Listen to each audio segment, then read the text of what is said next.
அல்லேலூயா. நம்முடைய ஆண்டவர் நல்லவர். அந்த நல்ல ஆண்டவரை மகிமைப்படுத்துகிறதுல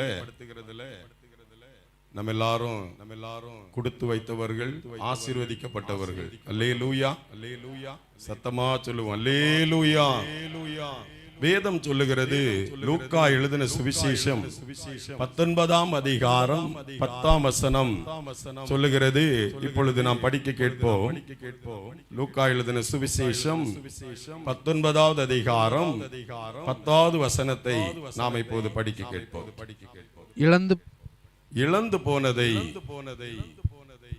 இழந்து போனதை தேடவும் ரட்சிக்கவுமே மனுஷகுமாரன் வந்திருக்கிறார். அல்லேலூயா. இயேசு உலகத்திற்கு எதற்கு வந்திருக்கிறார் என்று சொன்னார்? இழந்ததை ஆண்டவர் திரும்ப தர வந்திருக்கிறார். அல்லேலூயா. நீ பணத்தை இழந்தாயா? சொந்தத்தை இழந்தாயா? வீட்டை இழந்தாயா? ஆசீர்வாதத்தை இழந்தாயா? அன்பை இழந்தாயா? என் அன்பு சகோதரனே, சகோதரியே, அதை ஆண்டவர் திரும்ப தருவேன் என்று வாக்கு கொடுக்கிறார். அல்லேலூயா. இந்த வார்த்தையை நான் அப்படியே பார்த்து கொண்டிருக்கும் போது எனக்கு ஆச்சரியமா இருந்தது. ஆண்டவர் இழந்து போனதை தருவேன் என்று வாக்கு கொடுக்கிறார். எல்லாம் இழந்து போயிட்டு, எல்லாம் போனது, அவ்வளவுதான், முடிந்து போனது. எப்படி திரும்ப கொடுப்பார், எப்படி கிடைக்கும் என்று சொல்லி நாம் அதை சிந்திக்கும் போது, யோசிக்கும் போது, அவர் சொன்னால் செய்கிற ஆண்டவர். அல்லேலூயா. அவர் சொன்னால் கட்டாயம் செய்வார். சகோதரனே, சகோதரியே, தேவனுடைய பிள்ளைகளே, நீ எதை இழந்தாயோ அதை இஸ்ரவேலின் தேவன் கட்டாயம் கொடுப்பார். ஏனென்றால் செத்து போனவர் அல்ல, உயிருள்ள தேவன். அல்லேலூயா. உயிருள்ள ஆண்டவர். அவர் சொன்னால் செய்வார். அவர் செய்யாதது ஒன்றும் கிடையாது. பல ஆண்டுகளுக்கு முன்பாக கன்னியாகுமரி பகுதியிலே பெருமாள்புரம் என்று சொல்லுகிற ஒரு சிஎஸ்ஐ தேவாலயத்திலே நான் 3 நாட்கள் ஊழியத்திற்காக அழைக்கப்பட்டு கடந்து சென்றிருந்தேன். 3 நாட்களும் ஆண்டவர் என்னை வல்லமையாக பயன்படுத்தினார். அந்த வாரம் ஒரு சனிக்கிழமை கொட்டாரம் சிஎஸ்ஐ சேகரத்து சபையிலிருந்து ஒரு வாத்தியாரும் ஒரு ஹைச்சம் மேடவுமாக என்னை பார்க்கும்படியாய் அவர்கள் குலசேகரம் அலுவலகத்திற்கு கடந்து வந்தார்கள். அவர்களுடைய வீடு இப்பொழுது எனக்கு தெரியாது. நான் அவர்களுடைய வீட்டிற்கு முன்னாடி கடந்து சென்றிருக்கிறேன் பல ஆண்டுகளுக்கு முன்பாக. அந்த குடும்பம் எல்லாம் இழந்து, பிள்ளைகளை இழந்து, ஆசீர்வாதத்தை இழந்து, எல்லாம் இழந்து என்னை சந்திக்க வந்தார்கள். இந்த நாளில் கர்த்தருடைய வார்த்தை என்னவென்று சொன்னால், நீ எதை இழந்தாயோ அதை என் தேவன் கொடுப்பார். அல்லேலூயா. அப்படியே அந்த ஆண்டவர் இழந்த ஆசீர்வாதங்களை ஆண்டவர் 2ஆய் கொடுத்தார். கை தட்டி ஆண்டவருக்கு நன்றி செலுத்துங்க. தேவனுடைய பிள்ளைகளே, நீ எதை இழந்தாயோ அதை ஆண்டவர் கட்டாயம் கொடுப்பார். அல்லேலூயா. இன்னைக்கு நிறைய இடங்கள் பாருங்க, சந்தோஷத்தை இழந்து மனுஷனை நம்பி, மனுஷியை நம்பி நிறைய காரியங்களை நிறைய பேர் இழந்திருக்கிறார்கள். வெளியே சொல்ல முடியாத அவஸ்தையில நிறைய பேர் இருக்கின்றார்கள். வெளியே சொல்ல முடியாது. ஆனால் உண்மையா ஜெபம் பண்ணி பாருங்க, உண்மையா ஆண்டவரிடத்துல ஜெபம் பண்ணி பாருங்க, ஆண்டவர் கட்டாயம் உங்களை ஆசீர்வதித்து உயர்த்துவார். உங்களுக்கு அந்த நன்மைகளை ஆண்டவர் உங்களுக்கு செய்வார். யாத்திரையாகமத்தின் புஸ்தகம் 3ஆம் அதிகாரம் முழுவதும் நீங்கள் படித்து பார்க்கும்போது, இஸ்ரவேல் ஜனங்கள் விடுதலையாய் தேவனை ஆராதிக்க முடியாதபடிக்கு, தேவ பிரசன்னத்தை இழக்கும்படியாய் அவர்கள் நெருக்கப்பட்டிருந்தார்கள். தெய்வ சந்தோஷத்தை இழக்கும்படியாய் தெய்வ சந்தோஷத்தை இழந்தார்கள். விடுதலையோடு இஸ்ரவேல் ஜனங்களால் ஆராதிக்க முடியவில்லை. அல்லேலூயா. நீங்கள் பைபிள் படித்து பாருங்கள். யாத்திரையாகமம் 3:10 ஒருவர் படிக்கலாம். நீ இஸ்ரவேல் புத்திரராகிய எகிப்திலிருந்து அழைத்து வரும்படி உன்னை பார்வோனிடத்தில் அனுப்புவேன், வா என்றார். அல்லேலூயா. அன்பான தேவனுடைய பிள்ளைகளே, 9ஆம் வசனம் சொல்லுகிறது, இப்பொழுதும் இஸ்ரவேல் புத்திரரின் கூக்குரல் என் சன்னதியில் வந்து எட்டினது, எகிப்தியர் அவர்களை ஒடுக்குகிற ஒடுக்குதலை கேட்டேன் என்று ஆண்டவர் சொல்லுகிறார். ரட்சிக்கப்பட்டு மனம் திரும்பி கர்த்தருக்காய் வாழுகிற சகோதரனே, சகோதரியே, நீ நிறைய இழந்தவனாய் இந்த மைதானத்தில் வந்திருக்கிறாய். அநேக ஆசீர்வாதங்களை இழந்தவனாய் வந்திருக்கிறாய். இந்த 23ஆம் ஆண்டு ஸ்தோத்திர ஆராதனையிலே கர்த்தராகிய தேவன் உங்களுக்கு சொல்லுகிற தேவனுடைய வார்த்தை, இழந்ததை கட்டாயம் கொடுப்பார். இஸ்ரவேல் ஜனங்கள் தெய்வத்தை அறிந்தவர்கள், தேவனை ஆராதிக்கிறவர்கள், தேவ பிரசன்னத்தோடு இருக்கிறவர்கள். ஆனால் அவர்கள் நிறைய இழந்தார்கள். சந்தோஷத்தை இழந்தார்கள், பாதுகாப்பை இழந்தார்கள், விடுதலையோடு ஆராதிக்க முடியாதபடிக்கு விடுதலை இழந்தார்கள். ஆனால் அந்த ஜனங்களை விடுவிப்பதற்கு ஒருவரை எழுப்பினார். அல்லேலூயா. இன்னைக்கு நீ ஆண்டவரை ஆராதிக்க முடியாதபடிக்கு, ஆண்டவருடைய ஆசீர்வாதத்தை பெற்றுக்கொள்ள முடியாதபடிக்கு நீங்கள் என்னென்ன இழந்திருக்கிறீர்களோ உண்மையாய் கர்த்தரை பிடித்து பாருங்கள். உண்மையாய் பிடித்து பாருங்கள். இழந்ததை கட்டாயம் ஆண்டவர் தருவார். நான் ஸ்ரீலங்கா தேசத்திலே சமீபத்தில் ஒரு முறை நான் சென்றிருந்தேன். நாங்கள் சென்றிருந்த போது அந்த தேசத்தில் முதலாவது ஒரு வீட்டில் ஒரு ஜெபம் நடத்தப்பட்டது. ஒரு 3 கணவன் மனைவி எல்லாரும் வந்திருந்தார்கள். ஒரு சகோதரி ஒரு அறையிலிருந்து வராமல் இருந்தாள். கொஞ்ச நேரம் கழித்து அவள் வந்தாள். அவள் வந்து அந்த ஜெபத்திலே அவள் கலந்து கொண்டாள். ஆனால் அந்த ஜெபத்தில் கலந்து கொள்ளும் போதும் அவள் ஏனாதானம் என்று சொல்லிதான் கலந்து கொண்டாள். அந்த வீட்டில் யாருக்குமே குழந்தை பாக்கியம் கிடையாது, பிள்ளை இல்லை, குழந்தை செல்வம் இல்லை. ஆனால் தேவனுடைய வார்த்தையை அவர்கள் அழகாய் கேட்டார்கள். அப்பொழுது கடைசி ஜெப நேரத்தில் முழங்கால் நிற்கும் போது அந்த சகோதரிக்கு ஆண்டவர் சொன்ன வார்த்தை, அவள் தேம்பி தேம்பி அழுதாள். அல்லேலூயா. அவளுடைய கணவன் வந்து சிறைச்சாலையில் தண்டனை பெற்றுக் கொண்டிருக்கிறான்.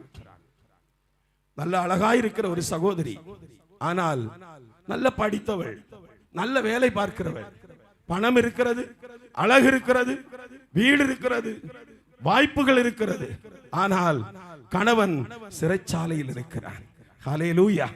பாவமாகிய சிறைச்சாலையினால் கட்டப்பட்ட வாலிப தம்பியே, பிசாசினால் கட்டப்பட்ட தேவனுடைய பிள்ளைகளே, எழும்பி பிரகாசிக்க முடியாதபடிக்கு ஏதோ ஒரு சிறைச்சாலை, வெளியே வர முடியாதபடிக்கு கட்டப்பட்ட நிலைமையில் நீங்கள் இருக்கிறீர்கள். இந்த ராத்திரி வேளையில 23ஆம் ஆண்டு ஸ்தோத்திர ஆராதனையில கர்த்தர் சொல்லுகிறார், இழந்ததை உனக்கும் எனக்கும் இரண்டாய் கொடுப்பார். ஹல்லேலூயா. காரணம், அவர் உயிருள்ள ஆண்டவர். அவர் உயிருள்ள ஆண்டவர். வியாதிகளில் இருந்து விடுதலை கொடுக்கிற ஆண்டவர். கொடிய பிரச்சனைகளில் இருந்து மாற்றத்தை கொடுக்கிற ஆண்டவர். நீங்கள் யாரா இருந்தாலும் உண்மையா ஆண்டவரை, தெய்வத்தை உண்மையா பிடித்து பாருங்கள். இஸ்ரவேல் ஜனங்களுக்கு முன்பாக ஒருவருமே நிற்க முடியவில்லை. யாத்திரையாகமம் 14 படிச்சு பாருங்க. யாத்திரையாகமம் 14ஆம் அதிகாரத்திலே தேவனுடைய பிள்ளைகளுக்கு நேராக ஒருவனும் நிற்க முடியவில்லை. அவனிடத்தில் ஆயுத பலம் இருக்கிறது, அவனிடத்தில் பணபலம் இருக்கிறது, அவனிடத்தில் ஆள்பலம் இருக்கிறது. தேவனுடைய பிள்ளைகளுக்கோ ஒரு பலமும் இல்லை. உயிருள்ள ஆண்டவருடைய தெய்வ பலம் இருந்தது. அல்லேலூயா. உயிருள்ள கர்த்தருடைய தெய்வீக பலம் இருந்தது. இஸ்ரவேல் ஜனங்கள் ஆண்டவராகிய தேவனை நம்பினார்கள். ஆண்டவராகிய தேவனை அவங்க நம்பி உண்மையா இருந்தபடியினால் எத்தனையோ வருஷம் அவர்கள் அப்படியே எகிப்திலே அடிமைகளாய் வாழ்ந்தார்கள். மிகவும் கொடூரமாய் நடத்தப்பட்டார்கள். அப்படி அடிமையாய் வாழ்ந்து கொண்டிருக்கிற சகோதரனே, சகோதரியே, இந்த வார்த்தை உனக்கு தான். இந்த வார்த்தையின்படியாய் உன் அடிமைத்தனத்தில் இருந்து நீ விடுதலை பெற்றுக் கொள்ளுகிறாய். உன் உபத்திரவத்தில் நீ விடுதலை பெற்றுக் கொள்ளுகிறாய். அல்லேலூயா. 2 தினங்களுக்கு முன்பாக ஒரு சகோதரனை வெள்ளி மலையிலிருந்து கொண்டு வந்தார்கள். நான் அலுவலகத்திலே அமர்ந்திருக்கிறேன். அப்பொழுது அந்த சகோதரன் ராஜாவூர் பகுதியில் போய் 2 வாரமா அவர் நல்ல பிசாசு ஆடி அலக்களித்தவர். அந்த நாள் அவர் இங்க அலுவலகத்துக்கு வந்திருந்தார். நான் அவருக்காக ஜெபித்து, ஆண்டவர் அந்த பிசாசு சத்தம் போடாம அது வெளியேறி போயிட்டு, அந்த நேரம் வெளியேறி போயிட்டு, நான் இங்கிருந்து என்னுடைய வாகனத்தில் போய் கொண்டிருக்கும் போது அவர் என்னை அழைக்கிறார். அவர் என்னை அழைத்து சொல்லுகிறார், இப்பொழுது நான் என் வீட்டிற்கு வந்தேன், நான் நன்றாக வந்து சேர்ந்தேன். ஆனால் என் மனைவியோ பயங்கரமாய் சரீர வேதனையில் துடிக்கிறாள். அவளுக்காக ஜெபியுங்கள் என்று சொல்லி அவர்களுக்காக நாங்கள் தொலைபேசியில ஜெபிக்கும் போது கர்த்தருடைய கரம் அவர்களை தொட்டது. அல்லேலூயா. அன்பான தேவனுடைய பிள்ளைகளே, கர்த்தரை நம்பினால் அவன் விடுதலையாக்கப்படுவான். இன்று ராத்திரியில 16 வருடங்களாய், 20 வருடங்களாய், 4 வருடங்களாய், 5 வருடங்களாய் சொத்தை இழந்திருக்கலாம், வேலை இழந்திருக்கலாம், மனைவி இழந்திருக்கலாம், பிள்ளையினுடைய அன்பை இழந்திருக்கலாம், பெற்றோருடைய அன்பை இழந்திருக்கலாம், கணவனை விட்டு தூரமாய் இருக்கலாம். நான் சொல்லுகிறேன், இழந்ததை என் தேவன் திரும்ப கட்டாயம் கொடுப்பார். அல்லேலூயா. நான் இங்க ஃபர்ஸ்ட் வரும்போது என் கூட இருக்கிறவங்க நிறைய பேர் நிறைய இழந்தாங்க. அம்மாவுடைய அன்பை இழந்தாங்க, மனைவியுடைய அன்பை இழந்தாங்க, மாமனார் மாமியாருடைய அன்பை இழந்தாங்க. இன்று என் தேவன் அவருடைய இரத்தத்தால் அவர்களை ஒன்று சேர்த்தார். அல்லேலூயா, அல்லேலூயா. கர்த்தரால முடியும், அவரால முடியாதது ஒன்றுமில்லை. இயேசு கிறிஸ்துவின் நாமத்தினால முடியாதது இந்த உலகத்தில் எதுவுமே கிடையாது. ஆனால் நமக்கு எதிராய் நிறைய உபத்திரவங்கள் வரும், நிறைய உபத்திரவங்கள், நிறைய நெருக்கங்கள் வரும். என்ன வந்தாலும் நாம் ஆண்டவர்கிட்ட, அதுதான் இன்னைக்கு நான் பாஸ்டர் ஜோசுவாட்ட நான் பேசிட்டு இருந்தேன். அவர் வந்து ஸ்ரீவில்லிபுத்தூர் பகுதியில் இருக்கிறவர். அவருக்கு வீடு கிடையாது, மனைவி 2 பிள்ளைகள் தான் உண்டு. 2 நாட்களுக்கு முன்பாக கயவர்களால் அடிக்கப்பட்டவர், நொறுக்கப்பட்டவர். அந்த மனுஷன் ஆண்டவரை மாத்திரம் நம்பி இருக்கிறார். அந்த மனுஷனோடு நான் பேசும்போது அவர் தெளிவாய் சொன்னார், இவ்வுலகத்தில் என்ன இருந்தாலும், யார் என்னை வெறுத்தாலும் அவருடைய அன்பு என்னை நடத்துகிறது என்று சொன்னார். அல்லேலூயா. அவருடைய அன்பு இழந்தால் உங்களுக்கு வீட்டை கொடுப்பார், உங்களுக்கு வாசலை கொடுப்பார், பிள்ளைகள் உங்களுக்கு கீழ்ப்படிந்து நடப்பார்கள். அல்லேலூயா. ஏனென்றால் நான் பிரசங்கித்துக் கொண்டிருக்கிற ஆண்டவர் உயிருள்ள தேவன், உயிருள்ள தேவன், அவர் ஜீவனுள்ள தேவன், அவர் இன்றைக்கு மாறாதவர். சொன்னால் கட்டாயம் செய்வார். அல்லேலூயா. கையை உயர்த்தி சொல்லுங்க, அல்லேலூயா, அல்லேலூயா, அல்லேலூயா, அல்லேலூயா, அல்லேலூயா, அல்லேலூயா. அவர் ஜீவனுள்ள தேவன். இன்னைக்கு நீங்க பாப்பீங்க, நிறைய பேரிடத்தில் இருக்கிற பாவம் செய்ய வைக்கிற பிசாசுகளை, வேதத்தை படிக்க முடியாமல் செய்கிற பிசாசுகளை அவர் இன்றைக்கு துரத்துவார். பிசாசு போகும்போது உங்களுக்கு விடுதலை உண்டாகும். பிசாசு தான் ஒரு மனுஷனை தரித்திரப்படுத்துகிறான். பிசாசு தான் குடும்ப சந்தோஷத்தை இழக்க வைக்கிறான். பிசாசு தான் ரத்தத்தை சிந்த வைக்கிறான். ஆனால் நம்முடைய ஆண்டவரோ அவரை உண்மையாய் பிடிக்கும் போது அவர் பாதுகாக்குகிற ஆண்டவர். அல்லேலூயா.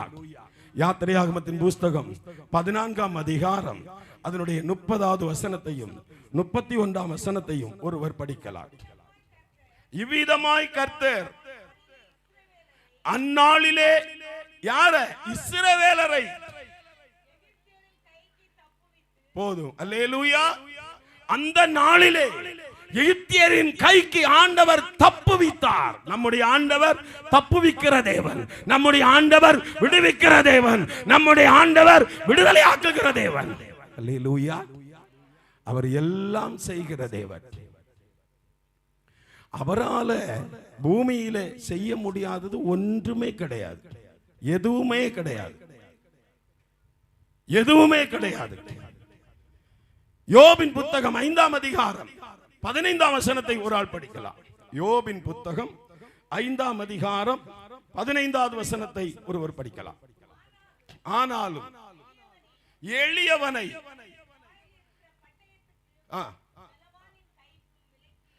பலவானுடைய கைக்கு விலக்கி ரட்சிக்கிற தேவன். அடுத்த வசனத்தை படிங்க. 2 கரம் தட்டி கர்த்தருக்கு ஒரு நன்றி செலுத்துங்க. மரித்தோரில் முதல் எழுந்ததினால் புது சிருஷ்டியின் தலையானீரே. மரித்தோரில் முதல் எழுந்ததினால் புது சிருஷ்டியின் தலையானீரே. சபையாவும் சரீரம் சீர்பொறிந்திடவே இவாய் அளித்தீர அப்போஸ்தலரை. என் இயேசுவை நேசித்தீரோ எம்மாத்திரம் மண்ணானனா. இன்னும் நன்றியுடன் துதிப்பே, இன்னும் நன்றியுடன் துதிப்பே. அல்லேலூயா, அல்லேலூயா. எனக்கு ஊழிய நடத்த எல்லாம் தெரியாது பிரியமானவர்களே. நான் காலேஜ் கல்லூரி 1.5 ஆண்டு போனவன் தான். ஃபுல்லா படிக்கல. ஊழிய நடத்த தெரியாது, இங்கிலீஷ் எழுத தெரியாது, ஒண்ணுமே தெரியாது. 2002 வருஷம் செப்டம்பர் 10ஆம் தேதி காயல்கரை என்று சொல்லுகிற பகுதியிலே தங்கப்பன் லைசம்மாள் என்று சொல்லுகிறவருடைய வீட்டிற்கு முன்பாக 13 வாலிபர்களாய் ஆரம்பித்தோம். 13 சகோதரர்களாய் நாங்கள் ஆரம்பித்தோம். நாங்கள் ஆரம்பிக்கும் போது எங்களுக்கு ஊழியத்திற்கென்று ஒரு இடம் கிடையாது, எங்களுடைய ஊழியத்திற்கென்று ஒரு குடும்பங்கள் கிடையாது. நல்ல மழை. அந்த மழையில சுமார் 8 மணி நேரம் நாங்கள் ஜெபித்தோம். ஹல்லேலூயா. நாங்கள் 8 மணி நேரம் ஜெபம் பண்ணோம். அதற்கு பிறகு ஆண்டவர் சொன்ன வார்த்தை, இஸ்ரவேல் வம்சத்தாரிடத்தில் நீ அனுப்பப்படுகிறாய். ஹல்லேலூயா. வட இந்தியாவுக்கோ வெளிநாட்டிற்கோ நீ அனுப்பப்படவில்லை, இஸ்ரவேல் வீட்டாரத்தில் நீ அனுப்பப்படுகிறாய். ஏசாயா 61ஆம் அதிகாரத்தை வாக்குத்தத்தமாய் கொடுத்தார். தரித்திரனுக்கு சுவிசேஷம். யார் தரித்திரன்? நல்ல வசதி உள்ளவர்களாய் இருப்பார்கள். பணத்துக்கு எந்த விதமான ஒரு கவலையும் கிடையாது, எல்லாம் இருக்கும். ஆனால் அங்கே சமாதானம் இருக்காது. எல்லாம் இருக்கும், ஆனால் அங்கே நிம்மதி இருக்காது. சென்ற நாட்களில் சென்னை பட்டணத்திலே நான் கடந்து சென்றிருந்தேன். ஒருவர் வந்திருந்தார். என்னை அவர் பார்த்தார். நாங்கள் ஜெபித்தோம். அவர்கள் நல்ல ஒரு தொழில் செய்கிறவர். ஒரு அழகான மகள். என்கேஜ்மெண்ட் ஆகிவிட்டது. என்கேஜ்மெண்ட் ஆனவுடன் அவள் வெளிநாடு பெல்ஜியம் போய்விட்டாள். தகப்பனாருக்கு சமாதானம் இல்லை, மனைவிக்கு சமாதானம் இல்லை. பிள்ளைகள் கஞ்சா வைக்கிறவர்கள், பிள்ளைகள் குடிக்கிறவர்கள். தகப்பன் நல்ல வசதி படைத்தவர், நல்ல நல்ல வீடுகள் எல்லாம் அந்த பட்டணத்தில் இருக்கிறது, எல்லாம் இல்லை. அல்லேலூயா. ஒன்றுமில்லை. ஜெபித்தோ. கர்த்தர் சொன்னார் 15 நாட்களில் மாற்றத்தை கொடுப்பார். அல்லேலூயா. விசுவாசிக்கிறவர்கள் கையை தட்டி ஆண்டவருக்கு நன்றி செலுத்துங்க. இயேசுவின் நாமத்தில் நான் சொல்லுகிறேன், நீங்கள் எதை இழந்தீர்களோ அதை ஆண்டவர் 2ஆய் தருவார். இந்த 23ஆம் ஆண்டு இந்த ஸ்தோத்திர நன்றி ஆராதனையில் நான் சொல்லுகிறேன், இதெல்லாம் எங்களால் உண்டானது ஒன்றுமே கிடையாது, எதுவுமே கிடையாது. இதெல்லாம் எங்களுக்கு தெரியவும் செய்யாது. ஆனால் முன்னாடி மேகஸ்தம்பத்தை போல ஒருவர் வருகிறார். ஹல்லேலூயா. என் வாழ்க்கையிலே 22 ஆண்டுகள் அநேக மிரட்டல்கள், அநேக உபத்திரவங்கள், அநேக நெருக்கங்கள், நிறைய சிறைச்சாலை அனுபவம், ரத்தம் சிந்தின அனுபவம், பயங்கரமான மரண பயங்கள். ஆனால் ஒன்றும் எங்களை தரித்திரப்படுத்தவில்லை, சேதப்படுத்தவில்லை, உயர்த்தினது. கரங்களை தட்டி கர்த்தருக்கு நன்றி செலுத்துங்க. ஹல்லேலூயா, அல்லேலூயா. அவர் உயிருள்ள தேவன், அவர் உயிருள்ள ஆண்டவர். அப்படி ஆரம்பிக்கப்பட்ட ஒரு ஊழியம். அடுத்த ஊழியத்துக்கு பெயர் வைக்கணும். என்ன பெயர்னு தெரியாது. அப்ப ஆண்டவர் சொன்னார், யெகோவா ஈரே, கர்த்தர் பார்த்துக் கொள்ளுவார். பிரெண்ட்ஸ் மிஷனரி மூவ்மென்ட் என்று சொல்லி அரசாங்கத்திலே பதிக்கப்பட்டது. அப்படி பதிக்கப்பட்டுதான் இந்த ஊழியமானது ஆரம்பிக்கப்பட்டது. அது எப்படி என்ன ஒண்ணுமே தெரியாது, அப்படியே அவர் நடத்துகிறார். அல்லேலூயா. என் கூட வர்றவங்க நிறைய பேர் நீங்க பாருங்க, படிச்சவங்க. இங்க இருக்கிறவர் அவர் வந்து மெடிசன் முடிச்சவர், தவபாலன். நிறைய பேர், நிறைய தம்பிமார்கள் எல்லாம் படிச்சவங்க. ஆனால் தேவனாகிய கர்த்தர் அவர் நடத்துகிறார். அவருடைய பிரசன்னம், சகோதரியே சகோதரனே, அவருடைய பிரசன்னத்தோடு ஒரு மனுஷன் நடப்பான் என்று சொன்னால் அடங்காத மனைவி உனக்கு அடங்குவாள். அவருடைய பிரசன்னத்திலே நீங்கள் நடப்பீர்கள் என்று சொன்னால் தாறுமாறாய் ஓடுகிற உன் கணவன் உனக்கு மடங்கி அவன் இருப்பான். அல்லேலூயா. நிறைய வீடுகளில் சொல்லுவாங்க, என் புள்ள வீட்டில் வந்தாலே பயமா இருக்கிறது, பயமா இருக்கிறது. அந்த அம்மாவை பார்த்து சொல்லுவேன், நீங்க தானே இவனுடைய அம்மா, நீங்க தானே இவனுடைய அப்பா, உங்க பிள்ளைக்கு நீங்க ஏன் பயப்படுறீங்க? ஹல்லேலூயா. அப்ப நீ ஜெபத்திலே குறைவாய் இருக்கிறாய், வேத வாசிப்பிலே நீ குறைவாய் இருக்கிறாய், ஏதோ ஒன்றிலே உங்களுக்கு ஓட்டை இருக்கிறது. என் ஜனங்கள் 2 தீமைகளை செய்தார்கள். ஜீவ தண்ணீர் ஊற்றாகி என்னை விட்டுவிட்டார்கள், வெடிப்புள்ள தொட்டி. சில நேரங்கள்ல பயங்கரமான காற்றுகள் வரும், நெருக்கங்கள் வரும், உபத்திரவங்கள் வரும். அருமையான ஊழியம் செய்கிற சில ஊழியக்காரர்கள் இதை கவனமாய் கவனியுங்கள். பயங்கரமாய் வரும், பயங்கரமாய் காற்றுகள் வரும், பயங்கரமான நெருக்கங்கள் வரும். ஆனால் என்ன நெருக்கம் வந்தாலும் நீங்க ஜெபம் பண்ணுங்க. நான் இந்த குளத்தலை பகுதிக்கு வரும்போது எங்களால் மறக்க முடியாத ஒரு சம்பவம் எங்கள் காதுகளுக்கு எட்டினது. அடுத்து அந்த காரியத்தில் இருந்து தப்புவிக்கவே முடியாத ஒரு சூழ்நிலையை பிசாசு கொண்டு வந்தான். ஆனால் நாங்கள் நினைத்திருந்தால் என்ன வேண்டும் என்றாலும் செய்திருக்கலாம். ஆனால் நாங்கள் ஜெபம் பண்ணினோம். ஹல்லேலூயா. ஜெபம் பண்ணினோம். அந்த ஜெபம் அந்த கடல் கொந்தளிப்பை அப்படியே அமைதலாக்கினது. அல்லேலூயா. அப்படியே அது அமைதலாக்கினது. இன்றைக்கு ஏதோ ஒரு கொந்தளிப்போடு நெருக்கப்பட்ட நிலைமையில், எல்லாம் இழந்த நிலைமையில் வந்திருக்கிறீர்கள். இயேசு கிறிஸ்து சொன்ன அதே வார்த்தை, இழந்து போனதை, இழந்து போன சமாதானத்தை, இழந்து போன அன்பை, இழந்து போன ஆசீர்வாதத்தை, இழந்து போன குடும்ப ஒற்றுமையை கர்த்தர் கட்டாயம் கொடுப்பார். ஹல்லேலூயா. ஆண்டவர் கட்டாயம் கொடுப்பார். தேவனால கூடாததையும் உலகத்தில் எதுவும் கிடையாது. ஆண்டவரை உண்மையா பிடிச்சு பாருங்க, ஆண்டவரை உண்மையாய் பிடித்து பாருங்கள்.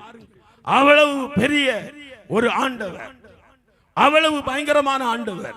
ஒரு முறை இலங்கை தேசத்தில் இருந்து யுத்த காலத்திலே ஒரு குடும்பம் வேறொரு தேசத்திற்கு தப்பி சென்று கொண்டிருக்கிறது. நடுக்கடலில் போன உடனே அந்த குடும்பத்திற்கு அந்த படகில் இருந்த பெட்ரோல் தீர்ந்து விட்டது. பெட்ரோல் தீர்ந்து அந்த குடும்பம் தத்தளித்துக் கொண்டிருக்கிறது. வாலிப மகள், வாலிப மகன், தாயும் தகப்பனும், பிள்ளைகள் அப்பா அம்மாவுடைய முகத்தை பார்க்கிறார்கள். நடுக்கடல், யாருமே இல்லை. ஹல்லேலூயா. நடுக்கடலில் யாருமே இல்லை. அப்பதான் அந்த நடுக்கடல்ல இருந்து அவங்க ஆண்டவரை ஆராதிக்க தொடங்கினாங்க, ஆண்டவரை மகிமைப்படுத்த தொடங்கினாங்க. வேறு எங்கோ பாதையில் சென்று கொண்டிருந்த ஒரு படகு இவர்கள் அருகில் தேவனால் கொண்டு வரப்பட்டது. அல்லேலூயா. அந்த படகில் இருந்து வேறு நாட்டவர் வந்திருந்தார்கள். அவர்கள் இவர்களை பார்த்து, உங்களுக்கு எதையாகிலும் உதவி வேண்டுமா என்று சொல்லி கேட்கும்போது 4 பேரும் கண்ணீர் வடிக்க தொடங்கினார்கள். அந்த படகில் வந்தவர்கள் நைஜீரியா தேசத்தில் உள்ளவர்கள், திருடர்கள். அந்த திருடர்கள் ஒரு தேவனுடைய மனுஷனை கடத்தி சிறைப்படுத்தி வைத்திருக்கிறார்கள். என் அன்பு தேவனுடைய பிள்ளைகளே, இவர்கள் அழுகிற அழுகுரலை பார்த்து அந்த தேவ மனுஷன் ஒரு தீர்க்க தரிசனத்தை சொல்லுகிறார். இந்த நடு கடலிலே தத்தளித்துக் கொண்டிருக்கிற உங்களுக்கு உதவி தேவனால் வரும் என்று சொன்னார். இந்த வார்த்தையை கேட்ட உடனே அவர்கள் தெய்வத்தை மகிமைப்படுத்தினார்கள். அப்பொழுது வானத்திலிருந்து மின்னலை போல ஒரு ஒளி வந்து அந்த படகில் இருந்தவர்களை அப்படியே மூடினது. ஒவ்வொருவருடைய இருதய கதவுகளையும் தெய்வம் திறந்தார். அல்லேலூயா. உயிருள்ள இயேசு கிறிஸ்து இருதயத்தை திறந்தார். அந்த கொலைகாரனுடைய இருதயம் திறக்கப்பட்டது. அந்த கொள்ளைக்காரர்களுடைய இருதயம் திறக்கப்பட்டது. வேண்டிய பெட்ரோலை கொடுத்தார்கள். அவர்கள் போக வேண்டிய தேசத்திற்கு சென்றடைந்தார்கள். கரங்களை தட்டி ஆண்டவருக்கு நன்றி செலுத்துவோம். நாம் எதை இழந்தாலும் கர்த்தர் அதை இரண்டாய் கொடுப்பார். ஊழியத்தை இழந்து, வீடு வாசலை இழந்து, சொத்தை இழந்து, சமாதானத்தை இழந்து இந்த இடத்துல, இந்த மைதானத்தில் நீங்கள் வந்திருக்கலாம். எதை இழந்தாலும் கர்த்தர் கட்டாயம் அதை இரண்டாய் திரும்ப கொடுப்பார். அல்லேலூயா. ஆண்டவர் எப்படி கொடுப்பார்? இரண்டாய் கொடுக்கிற தேவன், இரண்டத்தனையாய் கொடுக்கிற தேவன். நாம் தள்ளாடி போகும்போது, தளர்ந்து போகும்போது நம்மை ஆசீர்வதிக்கிற ஆண்டவர். எப்படி ஆசீர்வதித்தார் பாருங்க. இஸ்ரவேல் ஜனங்களுக்கு வேறு வழி இல்லை. கடல் தடையாய் நிற்கிறது, பின்னாடி எதிரிகள். அப்போது அவ்விடத்திலிருந்து அவர்கள் கர்த்தரை நோக்கி பார்க்கிறார்கள். மோசே ஆண்டவரை நோக்கி பார்க்கிறார். மோசேக்களை கர்த்தரை நோக்கி பாருங்கள். கடக்க முடியாத சூழ்நிலையா? கர்த்தரை நோக்கி பாருங்கள். ஒரு முறை பாடகச்சேரி CSA தேவாலயத்திலே ஒரு கன்வென்ஷன் கூட்டத்திற்காக நாங்கள் கடந்து சென்றிருந்தோம். 3 நாள் கூட்டம். முதல் நாள் கூட்டம் முடிந்தது. 2ஆம் நாள் கூட்டம். முதல் நாள் கூட்டத்திலே தெய்வ பிரசன்னத்தோடு தேவனுடைய வார்த்தையை பேச முடியவில்லை. நிறைய தூரம் பாக்ஸ் எல்லாம் வச்சு கட்டி இருந்தாங்க. அப்பொழுது அந்த ராத்திரியிலே ஆண்டவர் எனக்கு ஒரு சொப்பனத்தை காண்பிக்கிறார். நடுவானத்திலே நான் மேலே இருந்து ஓலைகளை பருத்தி கொண்டிருக்கிறேன். அந்த ஓலைகள் கீழிருந்து மேலாக இருக்கிறது. கீழிருந்து மேலாக இருந்தால் தண்ணீர் சென்றடைய வேண்டிய இடத்திலே சென்றடையாது. அப்பொழுது நான் மேலே ஏறி அந்த மேலே இருக்கிற அந்த ஓலைகளை நான் என்ன செய்கிறேன், சரியாக எடுத்து நான் திருப்பி வைக்கிறேன். திருப்பி வைக்கும் போது மழை பொழிகிறது, தண்ணீர் அழகாய் கீழே பூமியிலே விழுகிறதை நான் பார்த்தேன். 2ஆம் நாள் நான் கடந்து செல்கிறேன். ஏசாயா 41ஆம் அதிகாரம் அதனுடைய எடுத்துக்கொள்ளலாம். ஏசாயா 41ஆம் அதிகாரம் அதனுடைய 15வது வசனத்தை ஆண்டவர் பேசும்படியாய் எனக்கு கட்டளை கொடுத்து என்னை அனுப்பினார். அந்த வார்த்தை ஒருவர் படிக்கலாம். இதோ போர் அடிக்கிறதற்கு நான் உன்னை புதிதும் கூர்மையுமான பற்கொள்ள எந்திரமாக்குகிறேன். நீ மலைகளை மிதித்து நொறுக்கி, அல்லேலூயா, குண்டுகளை பதருக்கு ஒப்பாக்கி விடுவாய். அப்போ ஒருத்தர் சொல்லி நிறைய பாஸ்டர்ஸ், பிரபலமான பாஸ்டர்ஸ் எல்லாம் வந்திருக்கிறாங்க. என்னுடைய ஊழியத்தின் ஆரம்ப காலகட்டம். அந்த நாளில் பரிசுத்த ஆவியானவர் ஒரு காரியத்தை வெளிப்படுத்துகிறார். 1.5 கிலோமீட்டர்ல வாழத்தோப்புல ஒருத்தர் தேவனுக்கு பிரியமில்லாத தகாத காரியத்தை அவர் செய்து கொண்டிருக்கிறார். ஆவியானவர் அவருடைய செவிகளை திறக்கிறார். கர்த்தருடைய வார்த்தை செவிகளை திறக்கிறது. அவர் மேலே ஏறி வந்து சம்பவத்தை சாட்சி சொல்ல நினைத்தால் பிசாசு அவரை விடவில்லை. ஹல்லேலூயா.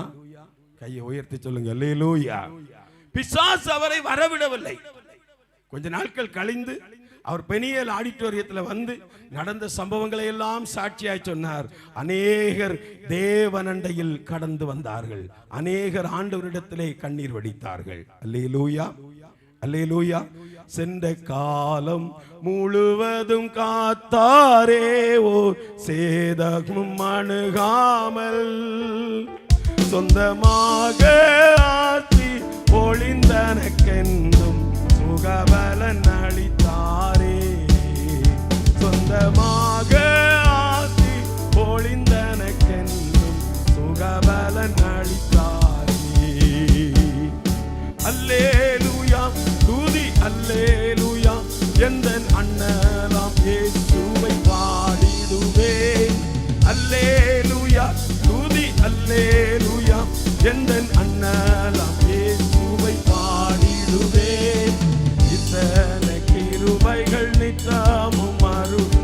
கர்த்தரை கொண்டாடுவே. இத்தனை கிருபைகள் நித்தமும் அருளி கர்த்தரை கொண்டாடுவேன். கையை தட்டி ஆண்டவரை மகிமைப்படுத்துவோம். பஞ்ச காலம் நெருங்கிட நேர்ந்தாலும் தம் தஞ்சமே ஆனாரே. பஞ்ச காலம் நெருங்கிட நேர்ந்தாலும் தம் தஞ்சமே ஆனாரே. அங்கும் எங்கும் நோய்கள் பரவி வந்தாலும் அடைக்கலம் அளித்தாரே. அங்கும் எங்கும் நோய்கள் பரவி வந்தாலும் அடைக்கலம் அளித்தாரே. அல்லேலூயா துதி அல்லேலூயா எந்த அண்ணலாம் இயேசுவை பாடிடுவே. அல்லேலூயா துதி அல்லேலூயா எந்த அண்ணலாம் இயேசுவை பாடிடுவே. எத்தனை கிருபைகள் நித்தமும் அருள் கர்த்தரை கொண்டாடுவே. இத்தனை கிருபைகள் நித்தமும் அருள் கர்த்தரை கொண்டாடுவேன். இத்தனை கிருபைகள் நித்தமும் அருள் கர்த்தரை கொண்டாடுவேன். இத்தனை கிருபை தெய்வ பிரசனத்தோட கையை தட்டி அடுவேன். சென்ற காலம் முழுவதும் காத்தாரே ஒரு நேரமும் அழுகாமல். சென்ற காலம் முழுவதும் தேவோர் சேதமும் அணுகாமல். சொந்தமாக ஆசி பொழிந்தனக்கென்றும் சுகபலன் அளித்தாரே. அல்லேலூயா துதி அல்லேலூயா எந்த அண்ணலாம் இயேசுவை பாடிடுவேன். அல்லேலூயா துதி அல்லேலூயா எந்த அண்ணலாம் இயேசுவை பாடிடுவேன். இத்தனை கிருபைகள் நித்தமும் அருளி கர்த்தரை கொண்டாடுவேன். இத்தனை கிருபைகள் நித்தமும் அருளிய கொண்டாடுவேன். ஆராதனை உமக்கே கையை தட்டி ஆராதனை உமக்கே. ஆராதனை உமக்கே ஆராதனை உமக்கே ஆராதனை உமக்கே ஆராதனை உமக்கே ஆராதனை உமக்கே ஆராதனை உமக்கே. லூக்கா எழுதின சுவிசேஷம் 19ஆம் அதிகாரம் 10ஆம் வசனம் சொல்லுகிறது, இழந்ததை இரண்டாய் கொடுக்கிற ஆண்டவர். இந்த ராத்திரி வேளையிலே நான் பிரசங்கித்துக் கொண்டிருக்கிற ஆண்டவர் இழந்த நன்மையை இரண்டாய் கொடுக்கிறவர். இழந்த ஆசீர்வாதத்தை இரண்டாய் கொடுக்கிறவர். ஹல்லேலூயா. எப்போதுமே ஒரு தேவனுடைய மனுஷன், ஆண்டவருடைய ஊழியத்தை செய்கிறவன் ஆத்துமாக்களை குறித்த ஒரு கரிசனை உள்ளவனாய் இருக்க வேண்டும். ஹல்லேலூயா. அந்த ஊழியத்தை செய்கிற ஒரு மனுஷன், நான் ஒரு முறை ஒரு திருச்சபைக்கு கடந்து சென்றிருந்தேன். ஒரு ஐபிசி திருச்சபைக்கு கடந்து சென்றிருந்தேன். திரளான ஜனங்கள். அந்த தம்பியுடைய அப்பா மரித்து விட்டார். அந்த தம்பி தான் அந்த ஸ்தானத்தில் அவன் ஊழியம் செய்கிறார். நிறைய ஜனங்கள் நல்லா பாடுகிறான், நல்லா ஆராதிக்கிறான், ரொம்ப நல்லா ஆராதிக்கிறான். ஆனால் ஆராதிக்கும் போது தெய்வ பிரசன்னத்தை அதிகமாய் நம்மால உணர முடியவில்லை. அப்படியே முதல் நாள் முடிந்த உடனே அவன் சொல்லு, நான் அவன்கிட்ட கேட்பேன், உங்க சர்ச்சில் எவ்வளவு பேர் இருக்கிறாங்க? அது இவ்வளவு பேர் இருக்கிறாங்க. அவன் சொல்றான், அடுத்து இந்தந்த சபைகளில் இருந்து இந்தந்த ஜனங்களை எப்படியாகிலும் என் சபைக்கு கொண்டு வர வேண்டும். அல்லேலூயா. அந்த தம்பி சொல்றான், அவனுடைய கண்கள், அவனுடைய எண்ணங்கள், அவனுடைய எல்லா சூழ்நிலையும் அந்த சபையை உடைக்கணும். அல்லேலூயா. இங்க நிறைய சர்ச்சில் உள்ள பாஸ்டர்ஸ் எல்லாம் நிறைய பேர் இருக்கிறீங்க. நீங்கள் ஆன்லைன்ல நிறைய ஊழியக்காரங்க பார்த்து கொண்டிருக்கிறீர்கள். சபைய இன்னொரு சபையை உடைச்சி, இன்னொரு குடும்பத்தை உடைச்சி, இன்னொரு பிரேயர் செல்ல உடைச்சி ஊழியம் செய்தால் பரலோகத்தில் அந்த நன்மை இல்லை. அல்லேலூயா. நீங்கள் தேவனுடைய சமூகத்தில் உண்மையாய் அமர்ந்திருந்து பாருங்கள்.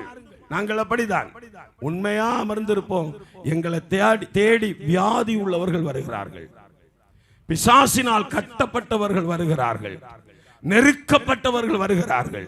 அல்லேலூயா. ஆண்டவர் அவர்களை விடுதலையாக்குகிறார், ஆண்டவர் அவர்களை ஆசீர்வதிக்கிறார், அவருடைய பிரசன்னத்தை அவர்கள் பெற்றுக் கொள்கிறார்கள். அல்லேலூயா. உண்மையாகவே சொல்லுகிறேன், ஒரு குடும்பத்தை உடைக்கிறது ஊழியமே கிடையாது, ஒரு சபையை உடைக்கிறது ஊழியமே கிடையாது. அல்லேலூயா. நான் கன்னியாகுமரி பகுதியில் ஒரு மீட்டிங் போயிருந்தேன். சபை மூணா உடைஞ்சிட்டு, சபை மூணா உடைஞ்சி கொஞ்சம் ஜனங்க தான் அந்த பாஸ்டர் கீழே இருக்கிறாங்க. பெண்டிகாஸ்ட் திருச்சபை. நாங்க இங்க இருந்து 2 வாகனத்துல போயிருந்தோம். கடைசி நாள் என்னுடைய குடும்பம் எல்லாம் வந்திருந்தாங்க. நாங்க என்னுடைய வீட்டில் உள்ளவங்க எல்லாரும் ஒரு சின்ன ஒரு காப்பு, ஒரு மாலை எல்லாம் போட்டிருந்தாங்க. நடந்த சம்பவம் எல்லாரும் கவனிங்க. அப்படி போட்டிருந்த உடனே அந்த சபையின் ஊழியருடைய குடும்பம் இவர்களோடு பேசுவதில்லை, ஒரு ஒதுக்குனது போல இருக்கிறாங்க. அப்படியே பேசவே இல்லை, ஒதுக்கி வைக்கிறாங்க. நான் மேடையிலே முழங்கால் நின்று கொண்டிருக்கிறேன். ஆஸ்திரேலியாவில் இருந்து ஒரு மிஷனரி அரை மணி நேரம் அவர் பேசுறாரு. எத்தனை மணி நேரம்? அரை மணி நேரம். 8:45 மணிக்கு வேணுமென்றே எனக்கு கொடுக்கிறாங்க. எத்தனை மணிக்கு? 8:45 மணிக்கு. 6 மணிக்கு முழங்கால நின்ன ஒரு ஆண்டவருடைய ஊழியக்காரன் 8:45 மணிக்கு எழும்புகிறேன். தேவனுடைய பலத்தோடு எழும்புகிறேன். 2 பேர் மைதானத்தில் கல்களை வைத்துக் கொண்டிருக்கிறார்கள். கேரளாவில் இருந்து ஒருத்தனுக்கு 5000, இன்னொருத்தனுக்கு 5000. கூட்டத்தை எரிஞ்சி உடைக்கணும். காரணம், முதல் நாளிலே ஆவியானவர் பயங்கரமா கிரியை செஞ்சதுனால சபை நிரம்பி, ரோடு நிரம்பி, ஃபுல்லா ஆளு, ஃபுல்லா ஜனங்க. ஜெபிக்கும் போது தேவ பிரசன்னம் 2 பேரையும் தொட்டது. அல்லேலூயா. ஒருத்த முன்னாடி வந்தான், சாட்சி சொன்னான். யாரெல்லாம் எங்களை ஒதுக்குனாங்களோ எல்லாரும் எங்களை தேடி வந்தாங்க. அல்லேலூயா. கையை தட்டி ஆண்டவருக்கு நன்றி செலுத்துங்க. நம்முடைய இருதயம், நம்முடைய சிந்தை, வேதம் சொல்லுகிறது, ஒருவன் தேவனுடைய ஆலயத்தை கெடுத்தால் அவனை தேவன் கெடுப்பார். தேவனுடைய ஆலயம் பரிசுத்தமாயிருக்கிறது. என்னுடைய மகன் ஆக்சிடென்ட் ஆகி மருத்துவமனையில படுத்து கிடக்கிறான். மூச்சு பேச்சு கிடையாது. 5 நாள், 5 நாளும் பேசின வார்த்தைகள், ஒவ்வொருவரும் சொன்ன வார்த்தைகள். வேறொரு ஊழியக்காரன சூசைடு பண்ணி இருப்பான். ஹல்லேலூயா. அப்பதான் எங்க மாமாவுக்கு மகன் என்ன கேட்டா, இனி இவனை நீங்க என்ன செய்ய போறீங்கன்னா, ஒருவேளை அவன் செத்து போனாலும் ஆண்டவர் ஊழியத்தை தான் செய்வேன். அவ கண்ணீர் வடித்தாள். அல்லேலூயா, அல்லேலூயா. ஒருவேளை அவன் மரித்தாலே, வாலிப தம்பியே, உன் பெற்றோர் உனக்காய் கண்ணீர் வடிக்கிறார்கள்.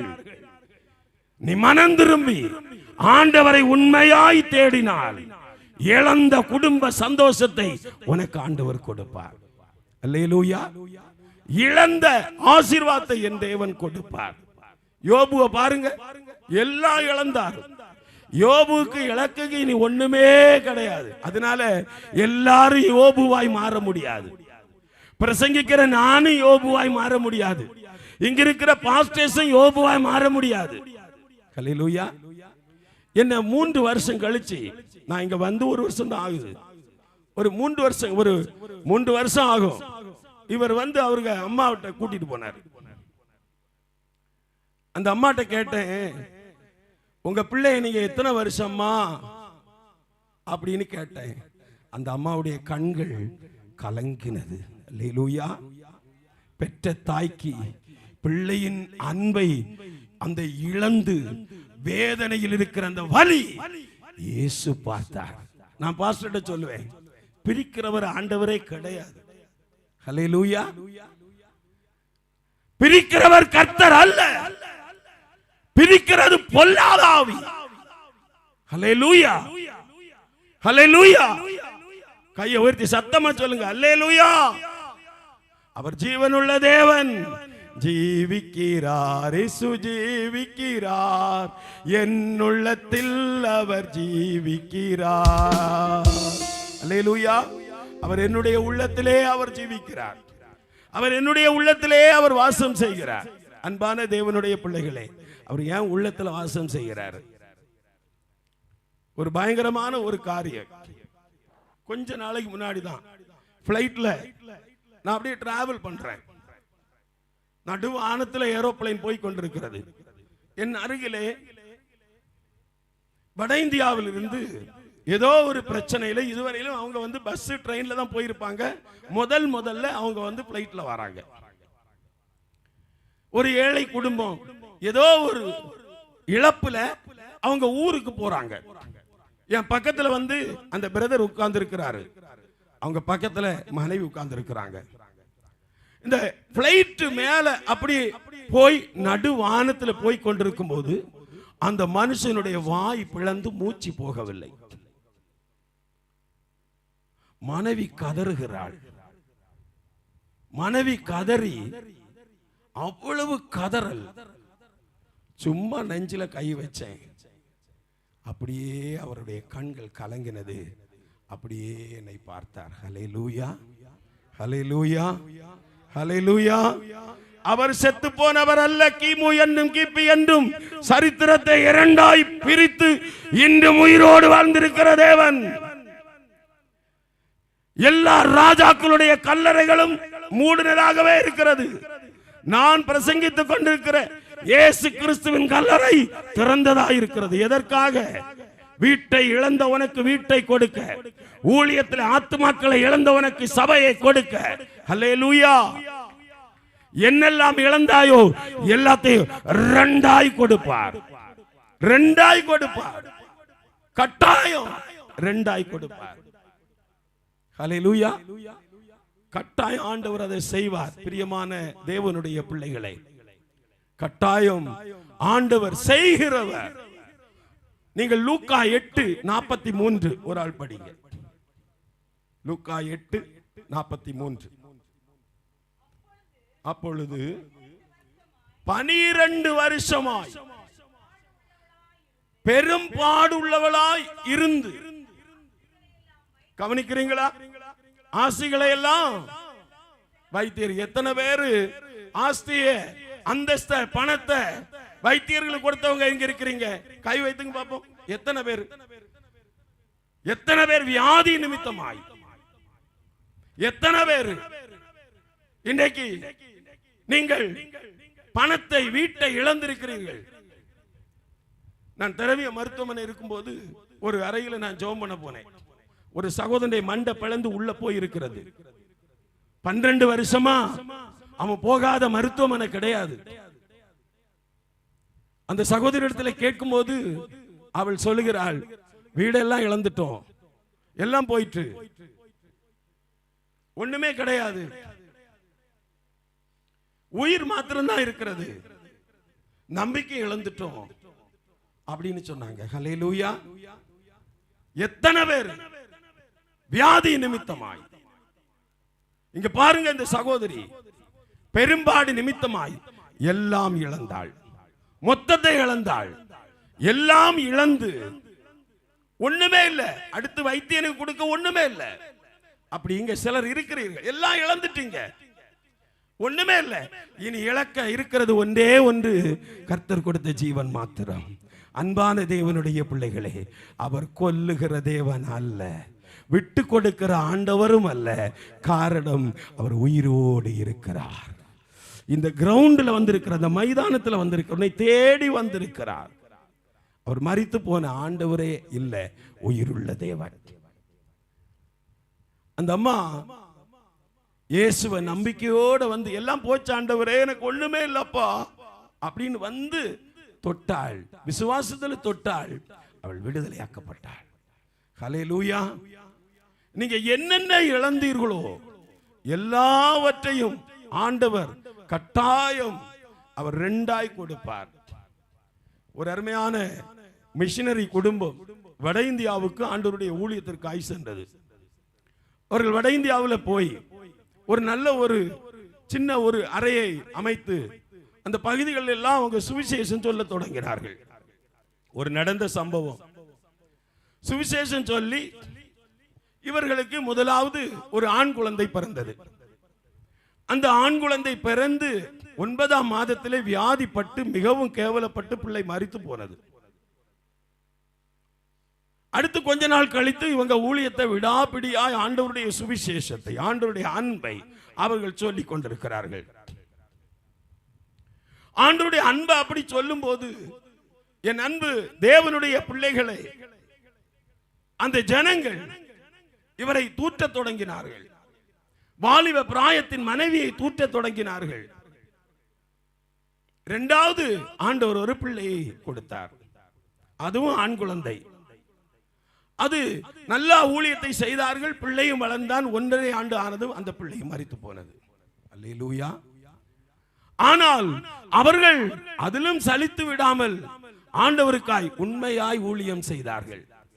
உண்மையாய் ஜெபிக்கிறவர்கள், உண்மையாய் ஊழியம் செய்கிறவர்கள், உண்மையாய் வியாபாரம் செய்கிறவர்கள், உண்மையாய் கர்த்தருக்காய் ஆராதித்து தேவனை மகிமைப்படுத்துகிறவர்கள். கவனிங்க, எவ்வளவோ நிந்தை வந்த பிறகும், 2வது பிள்ளை மரித்த பிறகும் உண்மையாய் அவர்கள் ஊழியம் செய்தார்கள். ஹல்லேலூயா. உண்மையாய் ஆண்டவருடைய ஊழியத்தை செய்தார்கள். 5 ஆண்டுகள் குழந்தை இல்லை, 5 ஆண்டுகள் பிள்ளைகள் இல்லை. எல்லாம் இழந்து தனி மரமாய் நிற்கிறார்கள். காலங்கள் கடந்தது. அநேகரை ஆண்டவர் ஆசீர்வதித்தார். சிலர் ஆண்டவரை ஏற்றுக்கொண்டார்கள். ஒரு சின்ன ஒரு ஜெபக்குழுவாய் இருந்த இடம் சின்ன ஒரு தேவாலயமாய் மாறத் தொடங்கினது. ஆனாலும் நிறைய பேர் அவரை தூஷிக்க தொடங்கினார்கள். ஒரு நாள் இரவு அவர் தேவ சமூகத்தில் காத்திருந்து ஆண்டவரோடு கூட ஜெபிக்க ஆரம்பித்தார். ஆண்டவரே, நான் 2 பிள்ளைகளை இழந்தேன். 5 வருடமாய் நான் இங்குதான் இருக்கிறேன். நீர் என்னை இங்கிருந்து போக சொல்லவில்லை. நான் உமக்காக இருக்கிறேன், எனக்காக இருக்கவில்லை, உமக்காக இருக்கிறேன். என் இந்த சிறுமையை உம்மால் மாற்ற முடியும், என் இந்த நிந்தையை உம்மால் மாற்ற முடியும் என்று சொல்லி அவர் ஜெபித்தார். அவர் ஜெபம் பண்ணும்போது அவருக்குள் ஒரு நம்பிக்கை வந்தது. நம்முடைய பிதாக்களை குறித்து அவர் அப்படியே யோசிக்க தொடங்கினார். ஆபிரகாமின் விசுவாசத்தை அவர் பார்த்தார். யோசேப்புடைய நம்பிக்கையை அவர் பார்த்தார். எல்லாவற்றையும் பார்த்து அவர் ஊழியத்தை பல மடங்கு அவர் வேகப்படுத்த தொடங்கினார். நடந்த என்ன தெரியுமா? அப்படியே அதே வருஷத்துல ஒரே பிரசவத்துல 2 ஆண் குழந்தையும் ஒரு பெண் குழந்தை ஆண்டவர் கொடுத்து ஆசீர்வதித்தார். கையை தட்டி ஆண்டவருக்கு நன்றி செலுத்துங்க. பைபிள் சொல்லுகிறது, சகோதரனே, நீ வியாபாரத்தை இழந்து வந்திருக்கலாம், விவசாயத்தை இழந்து வந்திருக்கலாம், வீட்டை இழந்து வந்திருக்கலாம், மனைவியை இழந்து வந்திருக்கலாம், பிள்ளைகளை இழந்து வந்திருக்கலாம், சந்தோஷத்தை இழந்து வந்திருக்கலாம். எதை இழந்து வந்தாயோ அதை ஆண்டவர் இந்த 18ஆம் தேதி 23ஆம் ஆண்டு ஸ்தோத்திர ஆராதனையிலே 2ஆய் கொடுக்கிறார். ஹல்லேலூயா. 2ஆய் கொடுக்கிறார். சபையை இழந்த உனக்கு 2 சபையாய் கொடுப்பார்.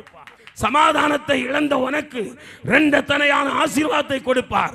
காரணம், செத்து போனவரை நான் பிரசங்கிக்க வரவில்லை. ஹல்லேலூயா, ஹல்லேலூயா. இப்ப நாங்க ஒரு சிஎஸ்சி சர்ச்சுக்கு போயிருந்தோம். அங்க போய் ஆராதனை எல்லாம் முடிஞ்சது. ஆராதனை முடிஞ்சு நாங்க இறங்கி வரும்போது ஒரு அம்மா 10th படிக்கிற ஒரு சின்ன வாலிப பிள்ளை அப்படியே அழைத்து கொண்டு வந்தாங்க. அந்த அம்மாவுடைய நோவு மகா கொடிதா இருந்தது. அந்த தாயாருடைய வேதனை மிகவும் கொடிதா இருந்தது. நான் அந்த வாலிப பிள்ளையினுடைய தலையில கரத்தை வைத்ததும் பொல்லாத ஆவி வெளியேற தொடங்கினது. ஹல்லேலூயா, ஹல்லேலூயா. அந்த பிள்ளைகளுக்காக நான் ஜெபித்தேன். கர்த்தர் அந்த பிள்ளைகளை அவ்விடத்திலே விடுதலையாக்கினார்.